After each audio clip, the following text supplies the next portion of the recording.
Great Lakes of East Africa. A jewel in the African crown. This is just incredible. Straight away you can see why this part of Africa has drawn people for thousands and thousands of years. It's an area dominated by the largest tropical lake in the world, Lake Victoria. Even from up here, its scale is hard to grasp, but the fertility of the land around is clear to see. For centuries, people have fished these plentiful waters and cultivated the rich soil. But such abundance has brought with it strife. This region has been the site of intense rivalry and great power struggles. And it's a place whose history is still shrouded by legend and myth. We know less about Africa's past than almost anywhere else on Earth. But the scarcity of written records doesn't mean Africa lacks history. That can be found in the artefacts, culture, and in the traditions of the people. In this series, I'm exploring some of the most vibrant histories in the world. I've come to Uganda to find out how centuries of conflict have shaped this region of Africa.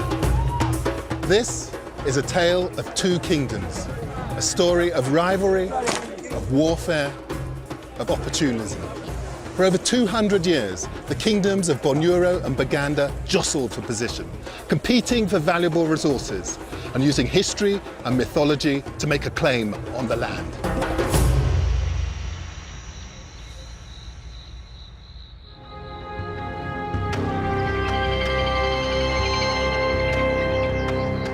For centuries, the interior of East Africa was unknown to the Western world.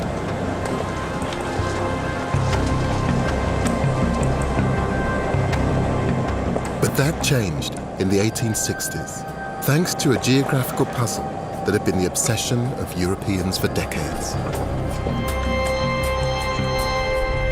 The European adventurers were all desperate to claim the glory that would come with the supposed discovery of one particular place. The accolade went to a young British soldier named John Hanning Speke. In 1862, he claimed he had discovered the source of the River Nile.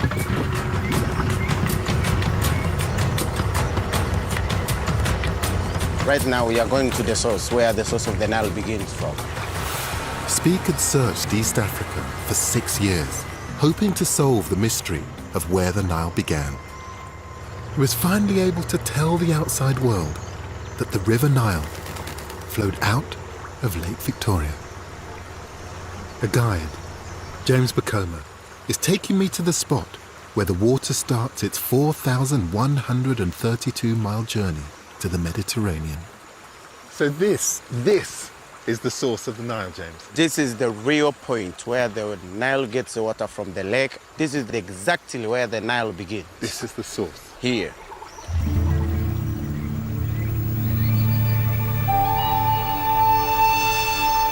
But the significance of Speke's adventure went far beyond the confirmation of where the Nile began. His journal is the earliest first-hand account of Buganda, the kingdom he found here. His excitement is plain from his description of Buganda's king, Mutesa I. A more theatrical sight I never saw. The king, a good-looking tall young man, was sitting on a red blanket, scrupulously well-dressed in a nyumbugu. On his neck was a very neat ornament. Not a fault could be found with the taste of his getting up. The writing might sound condescending today, but European adventurers provided historians with valuable testimony. It's easy to question the methods and motives of explorers like Speke today. But I do think that they were amazed by the sophistication of the kingdoms that they encountered here in this region. Speke was captivated by the beauty of the landscape, But it was Buganda itself that was perhaps the biggest surprise to him. He'd stumbled upon an advanced kingdom with complex structures of government. It had a road network, established trade, and an organized and well-armed military. At the end of the 19th century, Buganda's power was reflected in a map drawn up by the British. It recognized Buganda's dominant position on the northwestern shores of Lake Victoria, overshadowing its neighbor, the Kingdom of Bunyoro, just half its size and on the banks of Lake Albert. Today, both kingdoms are provincial powers within the modern state of Uganda. But the country's capital, Kampala, is Buganda's traditional power base. And the current king's palace overlooks the city from a prominent hilltop, as his predecessors did. The fact that Uganda gets its name from Buganda shows the kingdom's historic influence, but it doesn't tell the full story. Buganda established itself at the expense of its neighbor, Bunyoro. 400 years ago, it was Bunyoro which was the region's major power, while Buganda was then an insignificant group of lakeside communities. Somehow, the Bugandans managed to turn the tables on Bunyoro and displace it as the most powerful kingdom in this part of Africa. To understand how Buganda came to oust Bunyoro, you have to know more of the history of Bunyoro itself.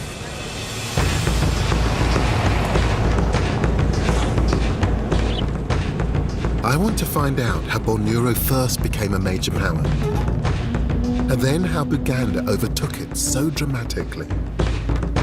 I'm traveling to Hoima, the Bunyoro capital.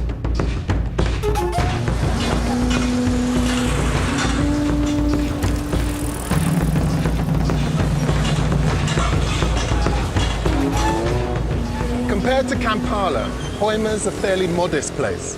But when Bunyoro was at its height in the 17th century, this was a major trading centre. It may be hard to see now, but 400 years ago, Bunyoro was a place of considerable political, religious, and economic significance. Yulamu Nsamba is a court historian and the private secretary to the current king of Bunyoro.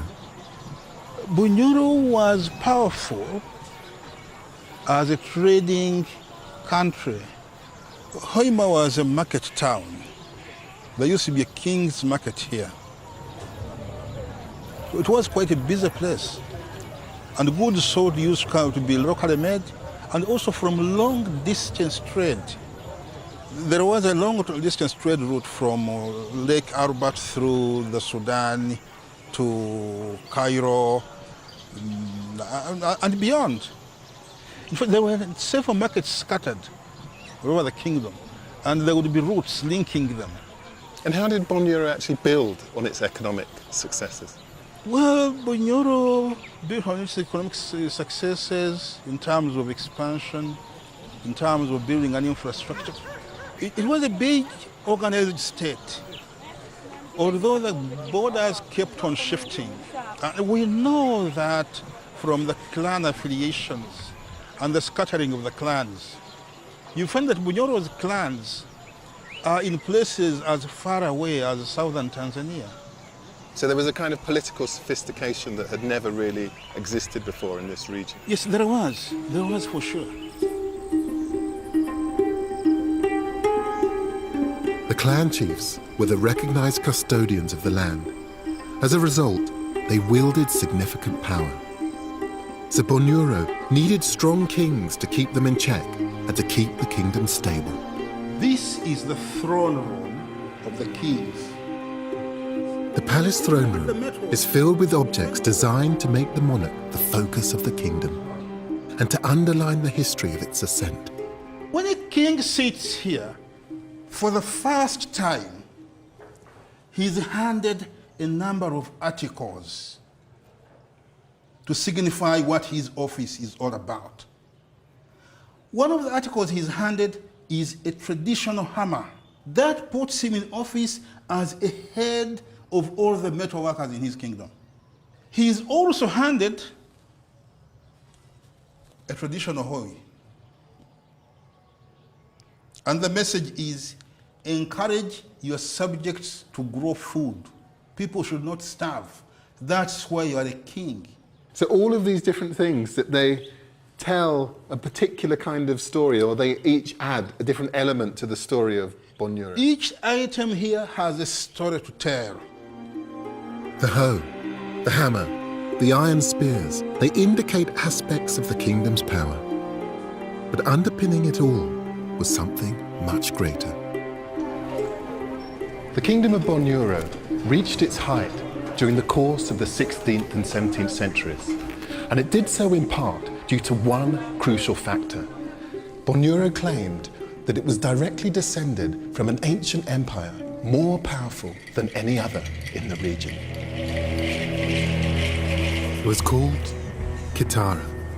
According to oral history, Kitara had been a vast empire ruled by a powerful dynasty known as the Twezi. Historians still disagree about whether Kitara or its Twezi rulers ever existed. But even today, the people of Bunyoro revere the Twezi as gods. Every week, dozens of people from towns and villages throughout the region travel to worship at a Twezi shrine. I've joined them on their pilgrimage to Mabendi Hill.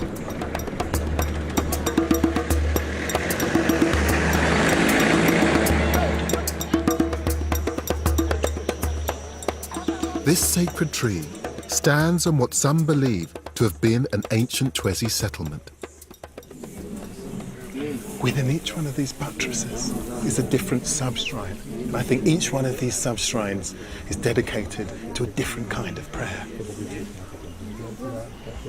The presiding spirit of the shrine is a Twezi matriarch named Nakayima.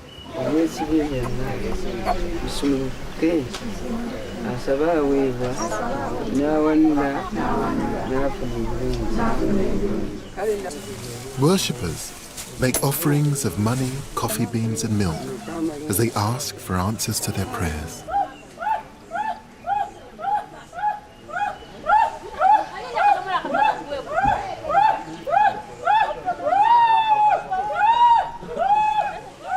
This obviously really matters to people. I mean, the potency of this. This isn't a tradition frozen in aspect. This is still alive and well and celebrated. Since the earliest days of the Bunyoro Kingdom in the 15th century, there seems to have been a strong belief in the Twezi, whether or not they ever existed. There are those who think that they are real people who existed in this part of the region, which was called Kitara.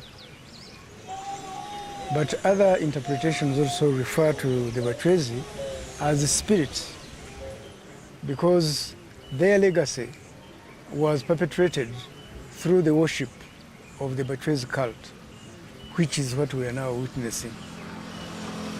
Dr Ephraim Kamuhangari has researched the Twezi dynasty.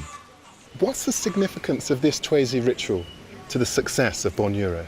It is the strength of the religion that actually boosted the political claim of the new rulers. So it legitimizes this relationship with ancient Twezi.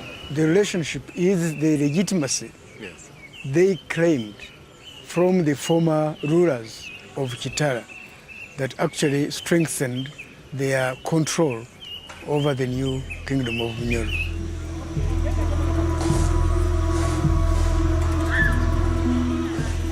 Bunyoro's claim to such an illustrious pedigree was vital. It gave its people a proud heritage, and it meant the kingdom could assert control over the land once ruled by Kitara. The fact that the Twezi were regarded as otherworldly gave Bunyoro a spiritual foundation. That belief continues to resonate. And this place is obviously still very special. Even in modern history, people have sought to make a connection with this place. And today, it obviously still means an awful lot to a lot of people.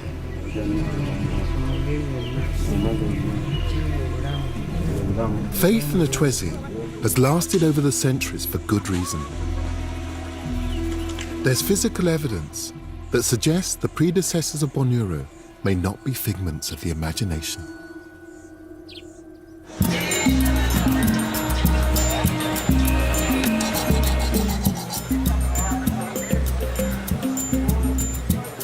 The Uganda Museum is one of the oldest in East Africa. It houses a range of extraordinary artefacts. Some historians say they prove the existence of the Twezi.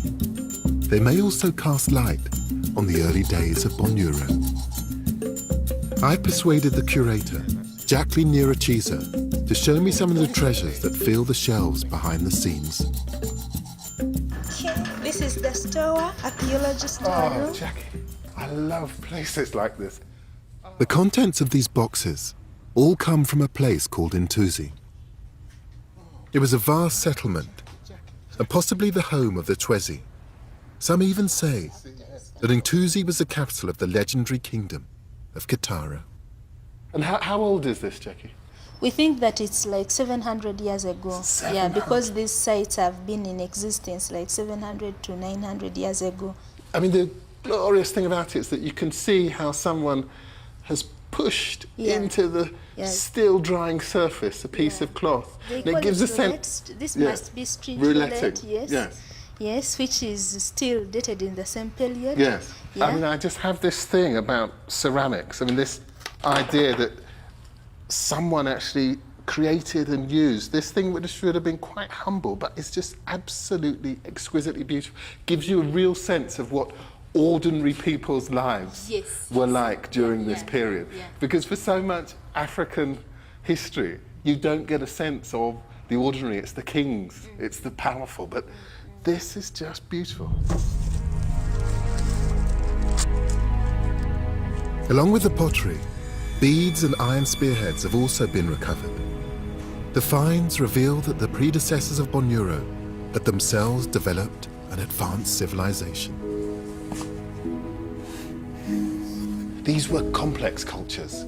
These are water vases, but also that these are very, very sophisticated vessels, some of them. Some of them used for storage, for foods that would have meant that people travelled, that they traded. And this just gives us a small insight into Ntuzi.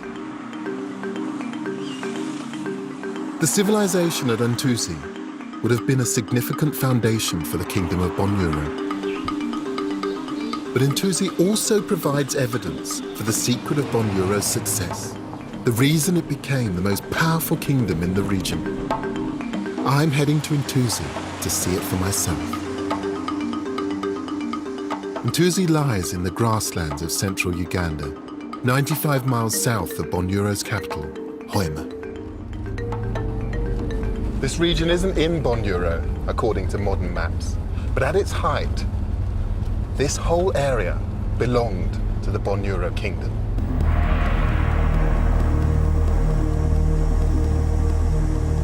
And it was here, at a time when most historians thought Kitara and their Twezi rulers was simply a myth, that a discovery was made that forced them to reconsider.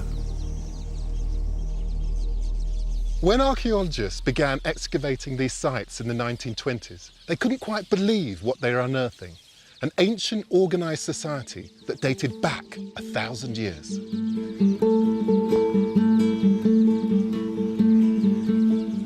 Hidden underneath the dense vegetation are important clues to the foundations of the Bunyoro Kingdom.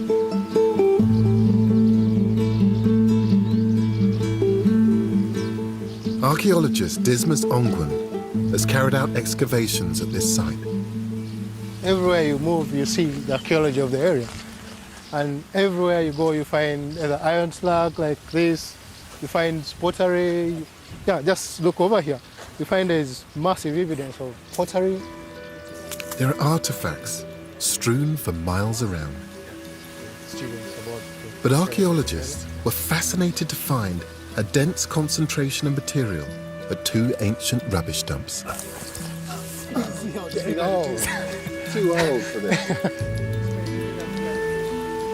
In oral history, they're referred to as the male and female mounds. for reasons that remain a bit of a mystery. Some people think it's a female mound because it was a female dumping the rubbish here, and some academia people think that it's basically the female mound because it's smaller than the male mound. In Africa, people think that being big is being a male. And what was the bulk of the material found here? We have pottery, we have bones, we have iron artifacts, we have beads. Archaeologists can tell from the volume and age of the material that this area was densely populated from the 11th century to around the 1400s. That dates Ntuzi to just before Bunyoro is thought to have been established. It also coincides with their putative predecessors, the Twezi. Yeah, this is a proper example of the archaeology of the area. But some of the most significant finds aren't man-made. Just look at this, it's a big piece of bone. And they've been revealed to archaeologists almost by accident.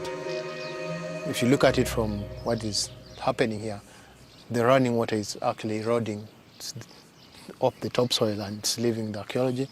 And I'm pretty sure that much of it has been washed off. So the water erosion is actually exposing the archaeology of the area. The erosion has uncovered the centuries-old remains of cattle among the pottery and other objects. It's quite amazing. Yeah, there's quite a lot of cattle bones around here. And you find it's all mixed up. Jaws, teeth, horns, and it's everything. It is very special just picking up something like this that may have been part of a herd of cattle, perhaps 800 or 1,000 years ago, that actually moved across this landscape. I mean, obviously it's changed a lot, but not so much. I mean, there are still people here working with cattle. It's just very special. The presence of cattle bones here is hugely significant. It gives a clear indication of the wealth of Ntuzi society, which the Kingdom of Bunyoro is likely to have inherited. The animal bones also tell archaeologists a great deal about the lives of the people. First of all, these were cattle herders, and they are looking after cattle in big numbers. And actually, if you look at some of the bones that we find around, we find there is evidence that they were actually slaughtering the younger bulls. That means they were doing it selectively, maybe to promote a particular breed of animals that they had. So these people were actually very smart in what they are doing. Most communities in East Africa at this time would have shared just 1 or 2 cows. Evidence at Ntuzi shows that Bunyoro's predecessors had vast numbers of cattle. It might explain why a belief endured in the kingdom that the Twezi had been great providers.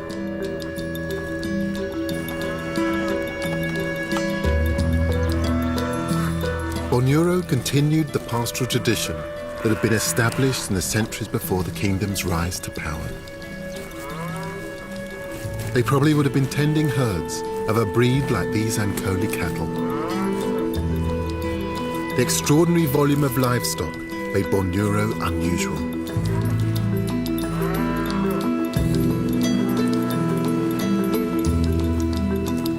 There was a reason why Bunyoro could maintain vast herds of cattle.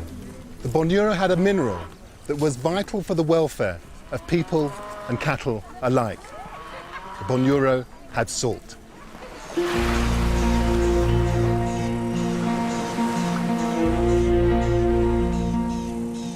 Lake Albert sits on the western edge of modern Uganda.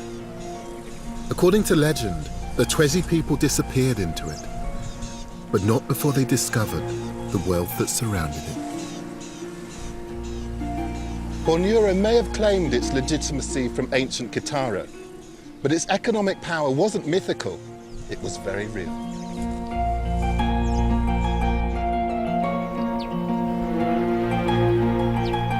The hot springs that flow into this lake provided Bunyoro's valuable mineral, salt, essential to all animal life, enabled the kingdom to grow in strength.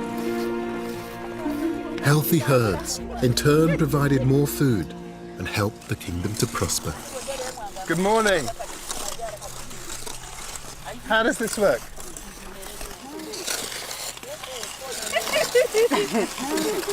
So you're just scraping the top layer of soil? Okay, like this. So in this is the salt? The salt is actually in here? It smells a little bit sulphury, but obviously that this is very valuable material, this earth. And this for hundreds of years has served these women and these communities incredibly well. The production of ash salt here at Kibero on Lake Albert's shores is thought to date back some 900 years. This occupation is hereditary and is carried out exclusively by women. I hope I'm helping rather than hindering your work. Oh yeah, I'm obviously hindering it. There's real skill in this. I just don't happen to have it. And the thing to understand is it's very warm. And doing this sort of work day after day under these kinds of conditions, it must be pretty tough work. The salty soil is gathered and dried in the sun for about a week before being mixed with water and left to percolate. The resulting liquid is boiled to produce ash salt. The same earth is leached over and over again, making this an unusually sustainable technique that produces salt of the very highest quality. This has probably gone on unchanged for hundreds, perhaps thousands of years on this very spot. This is a valuable product coming right up out of the very ground itself. And this salt was just so important to the success of the Bunyoro Kingdom. The kingdom's control of salt fields, both at Kibero and further south at Katwe, allowed them to build both a stable economy and in turn a strong political base. Without salt, Bunyoro almost certainly would never have become the great kingdom that it did. Bunyoro produced volumes of salt far greater than the local population would have needed. The surplus helped to establish a vitally important network of trade in the region, which was controlled by the state. Today, the merchandise is prepared in exactly the same way as it's always been. This is the final stage of salt production, when these beautiful conicals of salt are produced, ready to go off to market. Salt was a much sought-after commodity. When Bunyoro was at its height in the 1600s, salt was as valuable as any precious metal. Compared to the rest of Africa, this region was cut off from the outside world until relatively late. But historians believe Bunyoro's salt still traveled long distances. The kingdom supplied the Great Lakes area with salt. And via the regional trade network, Bunyoro's salt may have eventually reached the foreign merchants on Africa's east coast. An economy was emerging. Bunyoro was wheeling and dealing. Bunyoro was a kingdom with much to celebrate.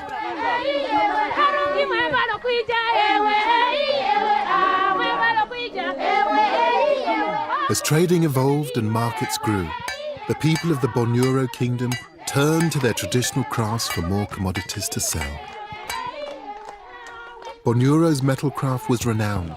Its blacksmiths made the king's symbolic hammer and hoe, and there was a demand for Bunyoro's iron products throughout the region. The blacksmith's expertise is acknowledged at festivals such as this one, which celebrates the lunar cycle. The new moon rises at midnight tonight, and it's a time of renewal.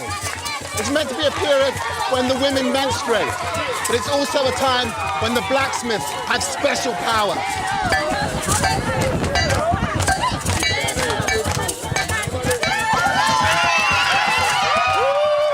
Not only did the blacksmiths conjure iron from the earth, they created the weapons required to defend the Kingdom of Bunyoro. And by its height in the 17th century, Bunyoro's assets were the envy of its neighbours.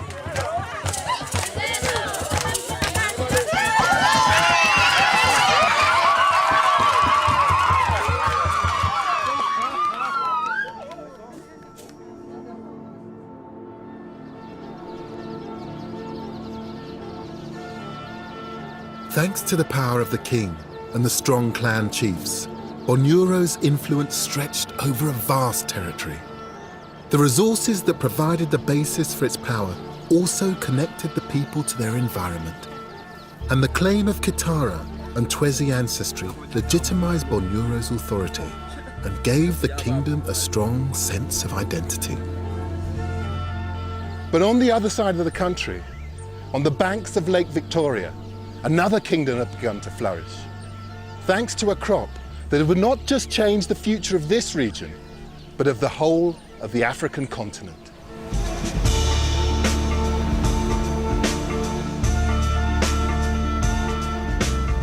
The Kingdom of Buganda began as small groups of clans who cultivated land by Lake Victoria.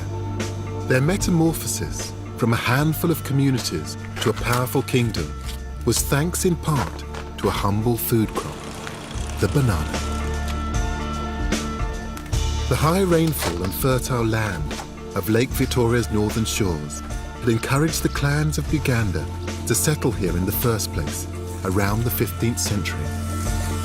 By the 1600s, a cohesive state had emerged, the result of organized cultivation of its most important crop.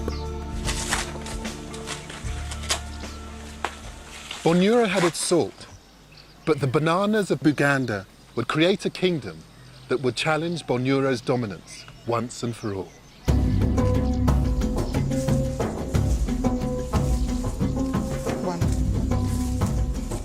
So we're going this way? We're going this way. So these are the banana trees. Ah, bananas at last, Sempek. I was beginning to worry that we'd missed the season, because this is obviously that most of them are in harvest already. The clans of Buganda grew bananas in the fields and caught fish in the lake. It's a nutritious diet and one which helped their population to grow.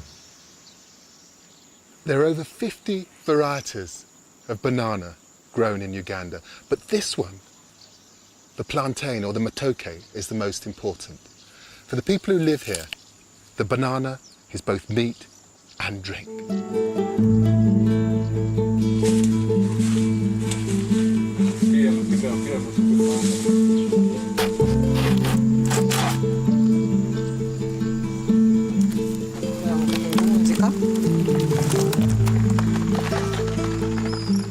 How wonderful. So the whole tree has to come down to harvest the banana.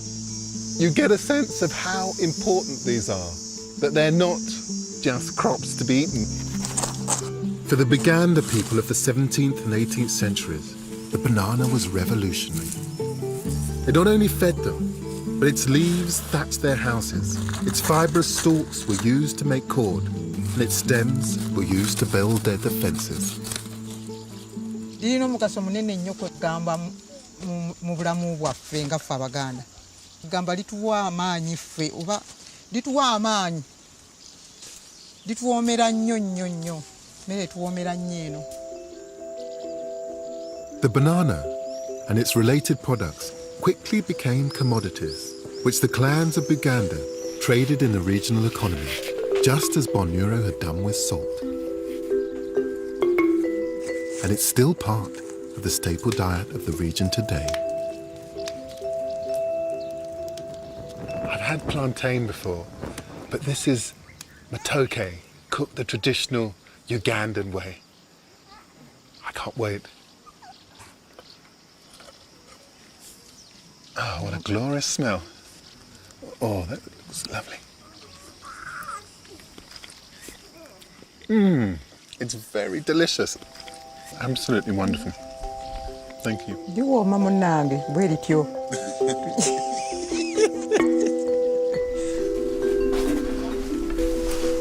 As Buganda's economy grew, structures of government developed. The early clan chiefs held much power, with the king merely the most senior among them. But gradually, power centralized with the monarch, and he became much more than the first among equals. The loyalty of the clans was assured, however.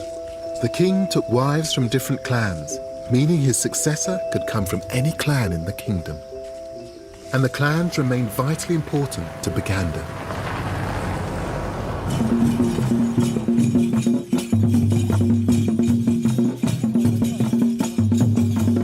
Today, more than 50 clans exist in Buganda.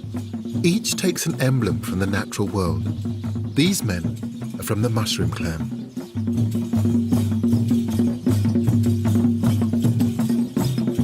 The role of Buganda's clans now is to safeguard the kingdom's cultural heritage. Drums are particularly treasured as they are believed to hold the spirit of the nation. None of us has lived as long as these drums. So what they tell is something of such a long time ago that you wouldn't want to let go of in your lifetime. Mr. Gombe is the custodian of his clan's drums. They aren't only used as a method of communication. Each clan is identified by a unique rhythm. For you to have an identity, you have to have a drum, because it is on that drum that you sound who you are. Aye. Aye. Yeah. Egabolokota, egabolokota, egwande. Egabolokota, egabolokota, egwande. Bamala okulya tetwalyanga.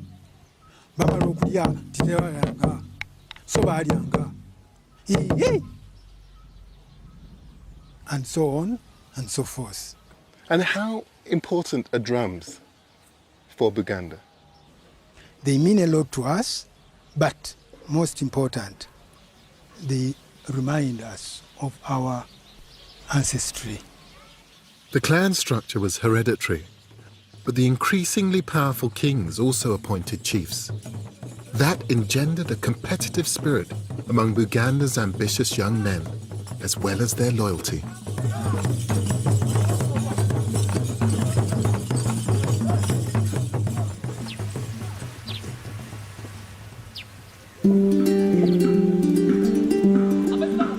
The 18th century Buganda had a stable economic base and a growing centralized government. It was self-confident and ambitious, keen to make the most of its resources and perhaps also to reinforce a sense of nationhood. It chose a special cloth which was associated with Buganda royalty. Come down here to Nsangwa. There's a family down here who've been making bark cloth for Buganda kings for generations. I'm going to see how they do it.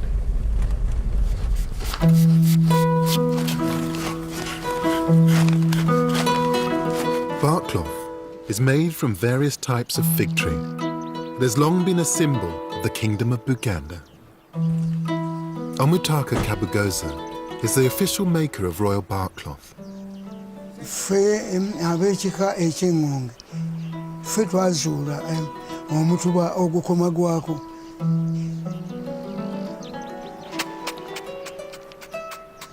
Era ne kabaka bw'afa, era nze mpaayo olubugo olusumika okumusumikira ng'olugoye. Bark cloth provided kings and clan chiefs with a visible symbol of the Buganda nation.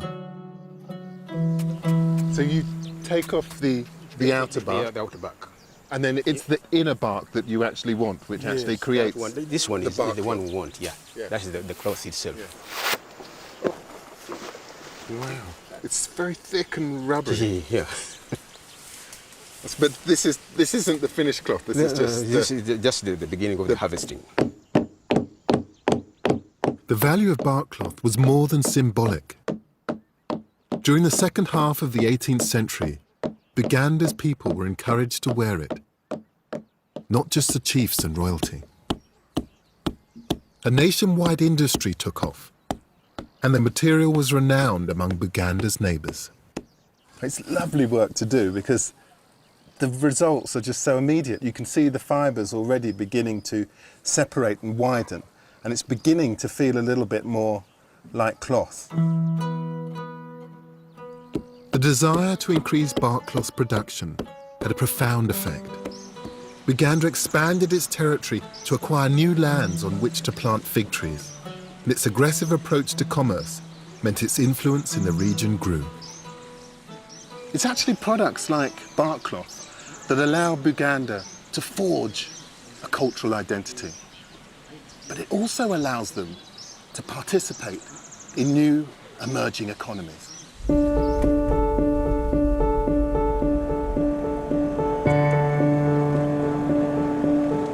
The state capitalized on the productivity of the people. Taxation paid for a network of roads that pushed Buganda's commerce further afield. And the kingdom took advantage of its geography in other ways. Buganda's position on the northern shore of Lake Victoria gave it access to the burgeoning trade routes to the east coast of Africa. The fiercely competitive Kingdom of Buganda was now ready to take any advantage to aid its growth. Control of trade over the lake was critical if Buganda was to increase its power and influence in the region. The kingdom built up a vast royal navy of canoes, just like this one. Each one could carry between 60 and 100 men. The enormous vessels that the craftsmen built were put to good use. The fleet was used to conquer islands and new territory along the shore. The kingdom's navy also escorted traders from the east coast directly to Buganda, ensuring the kingdom controlled the lion's share of new commerce coming into the region. In the mid-19th century, the first foreign traders arrived. Swahili and Arab merchants were interested in ivory and slaves. It was a significant moment in Buganda's history, according to Professor Ndabeza. The arrival of Swahili and Arab traders from the East African coast had great impact. One, they brought in guns that tilted the balance of power in favor of Buganda because it controlled that trade from the East African coast. Two, they brought in goods that had not been in this region and were sought after. So the Buganda Kingdom controlled this new trade. So this was a formidable culture, both in terms of trading, but also in terms of military might. It was actually an organized state that could organize law and order and had at one time a standing army, and it could defend the lives and property of its people. So it was a state, although not exactly in the modern sense of the word, but it was a state that could organize such a big force, feed it, and manage to control it and command it. The point, however, is that Buganda Kingdom could amass such a force in that period without any external assistance, which demonstrates that Africans, before the coming in of foreigners, were organized and could amass a standing army of such a big force and deploy it at any one time.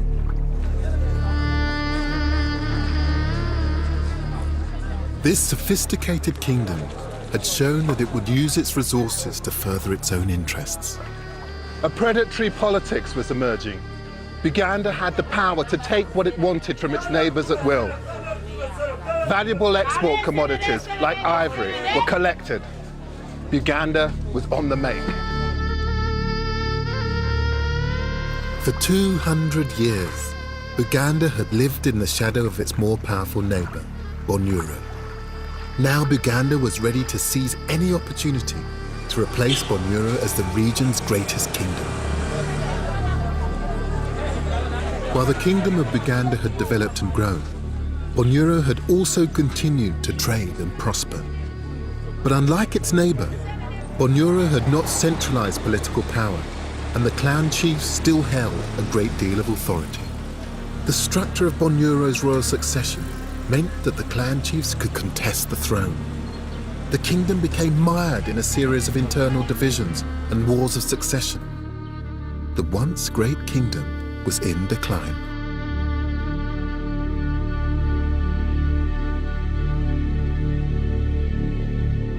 Buganda exploited its rival's weakness. It began occupying Bunyoro's more vulnerable territories.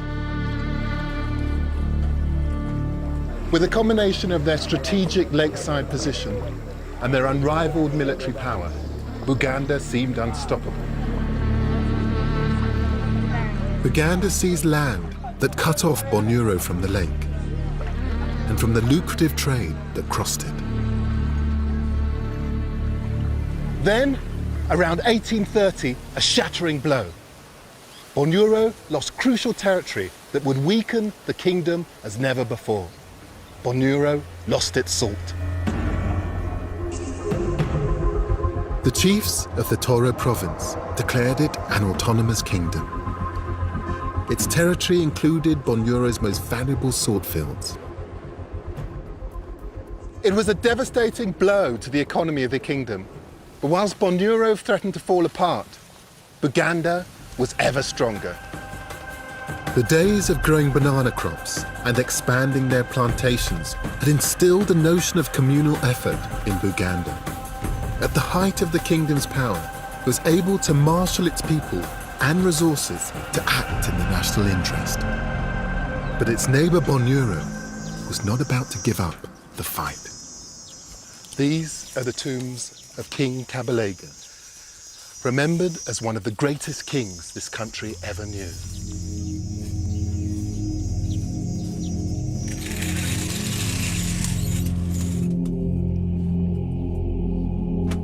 In 1869, Kabalega took the Bunyoro throne. He rallied the kingdom's forces and began pushing Buganda back to its original borders. Oh, this place. And there's a real poignancy to this gravesite. He's actually buried down in a chamber beneath here. But up at the top level, you can see that they've marked the spot with 9 hoes. And I think iron is so important to people here. It's just wonderful. These are his personal effects. There are things like spears. There are shields that would have been used in battle. This was a man who, he fought for this place himself. Kabalega reinforced the trade routes that brought firearms into Bunyoro. That strengthened the kingdom and challenged Buganda's trade position. His actions gave him heroic status. I think because he brought a kind of renewed sense of confidence to Bunyoro. It was a sort of last stand. And obviously he's still loved. I mean, look, these things are still venerated. And in a way they tell the story of Bunyoro. Under Kabalega, Bunyoro was once again a force to be reckoned with. The kingdoms were toe-to-toe. And into this volatile situation, new players arrived, the European explorers.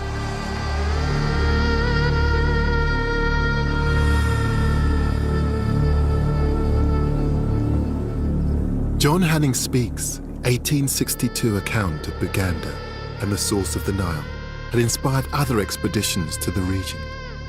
In 1874, Henry Morton Stanley was making his own journey across the continent, 3 years after he'd found David Livingstone. His explorations left him convinced of Livingstone's argument that Christianity would improve the people's lives. Stanley wrote a plea to the Daily Telegraph. Oh, that a pious practical missionary would come here, who can teach people how to become Christians, cure their diseases, construct dwellings, and turn his hand to anything. And Stanley's letter had the desired effect. In 1877, the trade routes from the coast brought a new kind of import across Lake Victoria: missionaries.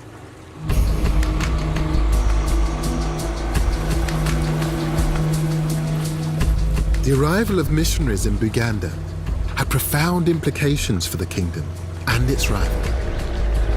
The missionaries discovered a country full of willing converts. Many chiefs believed the kingdom was in need of divine assistance.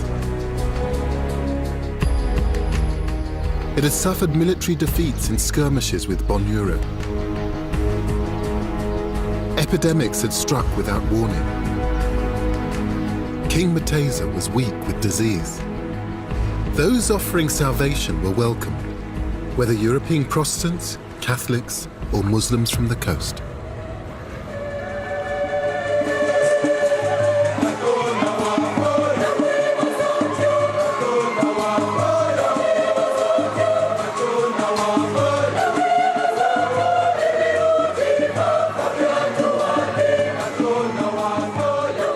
Religious conversion didn't result in peace and goodwill, however. Instead, it destabilized Buganda even further.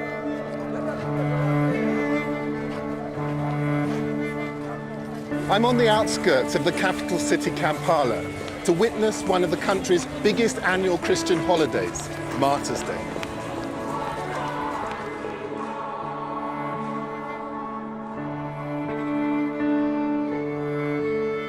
These pilgrims are commemorating the deaths of 22 Catholic martyrs who in 1886 paid with their lives for choosing God over their king.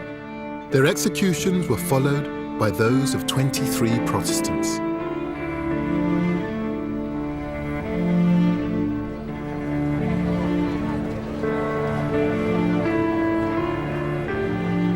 The killings had been ordered by King Mwanga.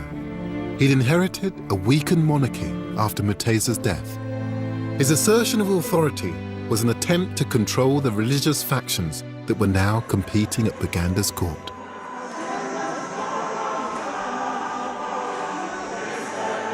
But Christianity had a significant following among Buganda's chiefs. They felt that Mwanga needed to be reined in. They turned to the British. At the same time, Protestant missionaries implored the British government to intervene in Buganda to prevent the loss of potential converts to Islam. The British were keen to extend their influence in East Africa and declared Buganda a protectorate in 1894. The British benefited from Buganda's well-formed social and political structures as a means to rule. But this wasn't just the British taking advantage of Africans. Buganda realized that this was an extraordinary opportunity to ensure that they, rather than Bunyoro, were the most powerful kingdom in the region.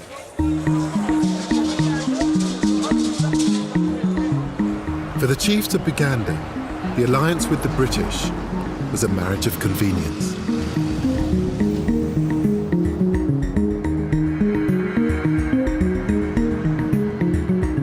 Their new partners established themselves in a fort on Old Kampala Hill.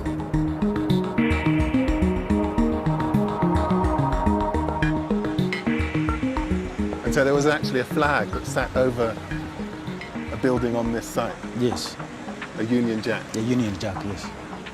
Historian Deo Kotono has analysed the relationship between the British and Buganda when the protectorate was established.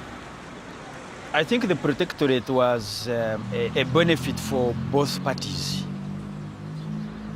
because for one part, for Buganda, it helped them to stabilize, to create a new foundation for the kingdom in Buganda.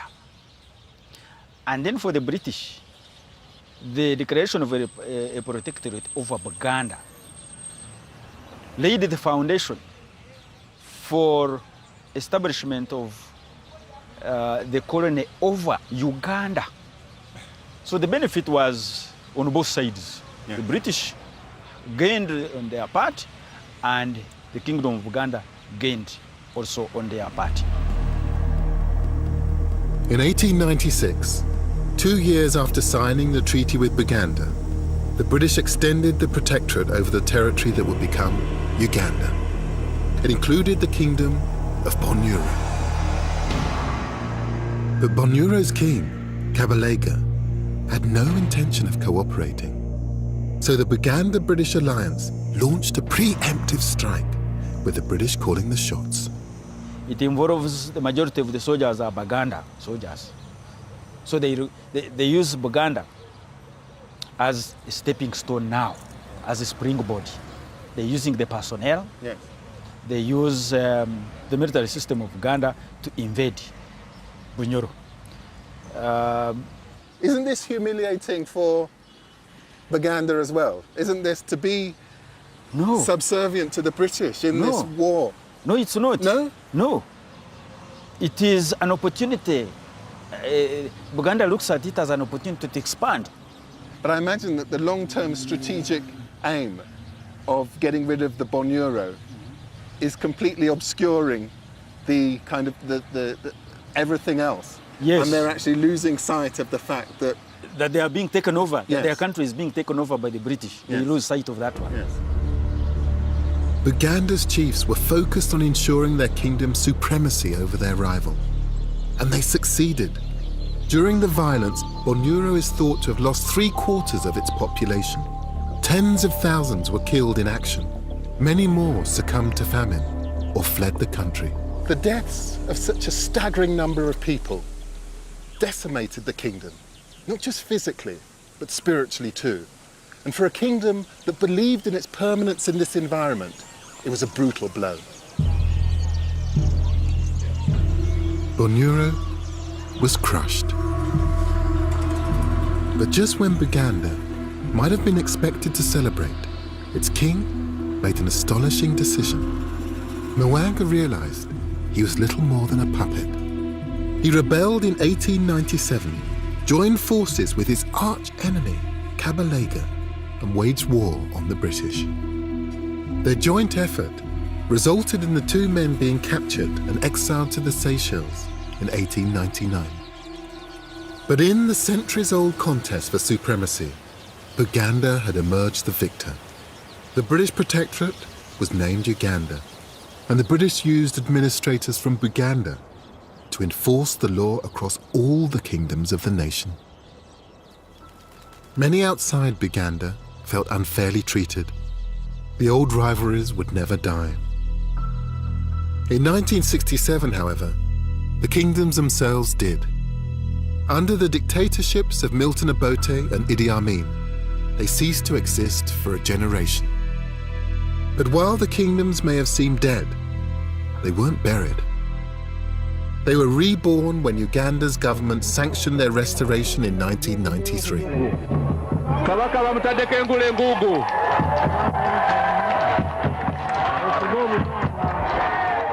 In both Buganda and Bunyoro, there was common cause for celebration.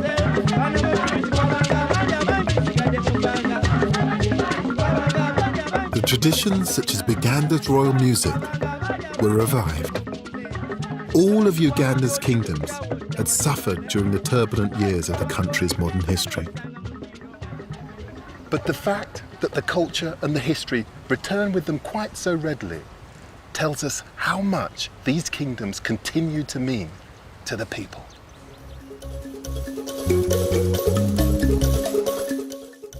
Heading out into the garden here on BBC HD this evening at 9 with Winter Watch. That's after bees, butterflies and blooms coming up next.